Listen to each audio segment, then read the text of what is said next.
ओम शांति। आज 13 मार्च 1971 के अव्यक्त महावाक्य हैं। टाइटल है बंधन मुक्त आत्मा की निशानियाँ। जो भी यहाँ बैठे हैं वह सभी अपने को बंधन मुक्त आत्मा समझते हैं, अर्थात सभी बंधन मुक्त बने हैं व अभी तक कोई न कोई बंधन है। शक्ति सेना बंधन मुक्त बनी है। जो समझते हैं कि सर्व बंधन मुक्त बने हैं वह हाथ उठाएं। सर्विस के कारण निमित्त मात्र रहे हुए हैं वह दूसरी बात है, लेकिन अपना बंधन खत्म किया है। ऐसे समझते हैं कि अपने रूप से बंधन मुक्त होकर के सिर्फ निमित्त मात्र सर्विस के कारण इस शरीर में कर्तव्य अर्थ बैठे हुए हैं। मेजॉरिटी ने हाथ उठाया। जिन्होंने भी हाथ उठाया वह कभी संकल्प मात्र भी संकल्प व शरीर के परिस्थितियों के अधीन व संकल्प में थोड़े समय के लिए भी परेशानी व उसका थोड़ा भी लेश मात्र अनुभव करते हैं वह उससे भी परे हो गए हैं। जब बंधन मुक्त हैं तो मन के वश अर्थात व्यर्थ संकल्पों के वश नहीं होंगे। व्यर्थ संकल्पों पर पूरा कंट्रोल होगा। परिस्थितियों के वश भी नहीं होंगे। परिस्थितियों का सामना करने की संपूर्ण शक्ति होगी। जिन्होंने हाथ उठाया है वह ऐसे हैं। तो इन बंधनों से भी अभी बंधे हुए हो ना। जो बंधन मुक्त होगा उसकी निशानी क्या होगी? जो बंधन मुक्त होगा वह सदैव योग युक्त होगा। बंधन मुक्त की निशानी है योग युक्त। और जो योगी होगा, ऐसे योगी का मुख्य गुण कौन सा दिखाई देगा? जानबूझ करके बुद्धि का खेल करते हैं तो ऐसे योगी का मुख्य गुण व लक्षण क्या होगा? जितना योगी उतना सर्व का सहयोगी और सर्व के सहयोग का अधिकारी स्वतः ही बन जाता है। योगी अर्थात सहयोगी। जो जितना योगी होगा उतना उसको सहयोग अवश्य ही प्राप्त होगा। अगर सर्व से सहयोग प्राप्त करना चाहते हो तो योगी बनो। योगी को सहयोग क्यों प्राप्त होता है?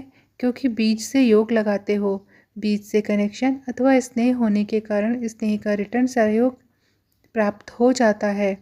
तो बीज से योग लगाने वाला, बीज को स्नेह का पानी देने वाला सर्व आत्माओं द्वारा सहयोग रूपी फल प्राप्त कर लेता है।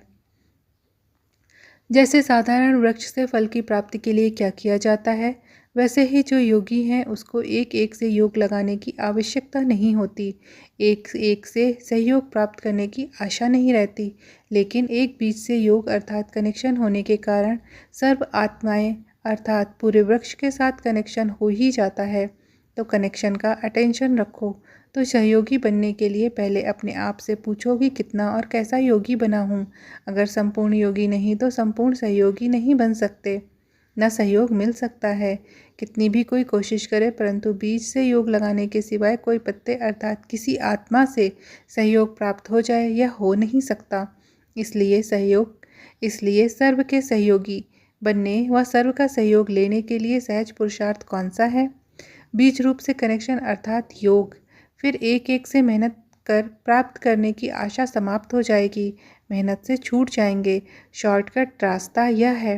अगर सर्व का सहयोगी सदा योग युक्त होंगे तो बंधन मुक्त भी ज़रूर होंगे, क्योंकि जब सर्व शक्तियों का सहयोग, सर्व आत्मा का सहयोग प्राप्त हो जाता है तो ऐसी शक्ति रूप आत्मा के लिए कोई बंधन काटना मुश्किल होगा। बंधन मुक्त होने के लिए योग युक्त होना है और योग युक्त बनने से स्नेह और सहयोग युक्त बन जाते हैं। तो ऐसे बंधन मुक्त बनो। सहज सहज करते भी कितना समय लग गया। ऐसी स्थिति अब ज़रूर होनी चाहिए। जो बंधन मुक्त की स्थिति सुनाई कि शरीर में रहते हुए सिर्फ निमित्त ईश्वरी कर्तव्य के लिए आधार लिया है, अधीनता नहीं, निमित्त आधार लिया है। जो निमित्त आधार शरीर को समझेंगे वह कभी भी अधीन नहीं बनेंगे।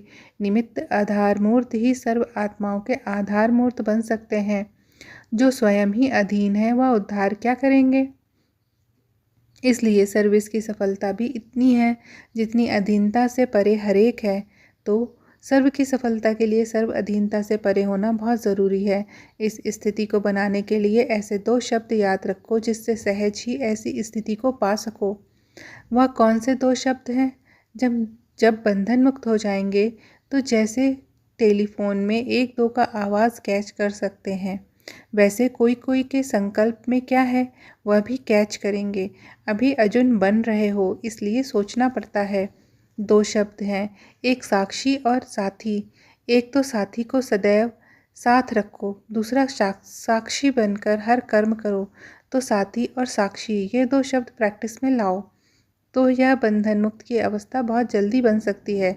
सर्वशक्तिमान का साथ होने से शक्तियाँ भी सर्व प्राप्त हो जाती हैं और साथ साथ साक्षी बनकर चलने से कोई भी बंधन में फंसेंगे नहीं। तो बंधन मुक्त हुए होना, इसके लिए ये 2 शब्द सदैव याद रखना, योग सहयोग, दोनों बातें आ गईं। अब ऐसा पुरुषार्थ कितने समय में करेंगे? बिल्कुल बंधन मुक्त होकर के साक्षीपन में निमित्त मात्र इस शरीर में रहकर कर्तव्य करना है। अभी इस बारी यह अपने आप से संकल्प करके जाना, क्योंकि आप टीचर्स लोगों को सहज भी हैं। टीचर्स को विशेष सहज क्यों है? क्योंकि उन्हों का पूरा जीवन ही निमित्त है। समझा? टीचर्स हैं ही निमित्त बने हुए, तो उन्हों को यह संकल्प रखना है कि इस शरीर में भी हम निमित्त मात्र हैं। यह तो सहज होगा ना इन गोपों के लिए। इन गोपों लोगों को तो फिर डबल जिम्मेवारी है, इसलिए इन्हों को युद्ध करनी पड़ेगी हटाने की।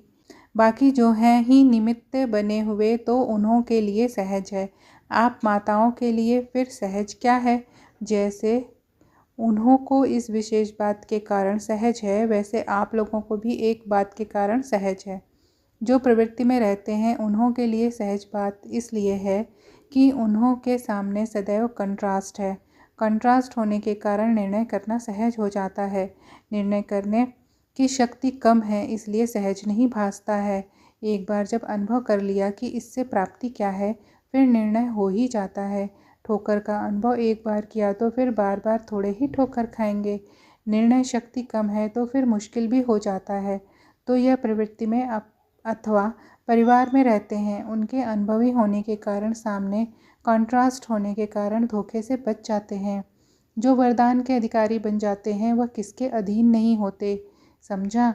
तो अब अधीनता समाप्त, अधिकार शुरू। कब कोई अधीनता का संकल्प भी न आए, ऐसा पक्का निश्चय है। निश्चय में कभी परसेंटेज नहीं होती है। शक्ति सेना ने अपने में क्या धारणा की? जब स्नेह और शक्ति समान होंगे फिर तो संपूर्ण हो ही गए। अपने शूरवीर रूप का साक्षात्कार किया है।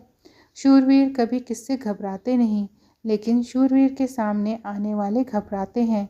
तो अभी जो शूरवीरता का साक्षात्कार किया, सदैव वही सामने रखना और आज जो 2 शब्द सुनाए वह सदैव याद रखना। अच्छा, ओम शांति।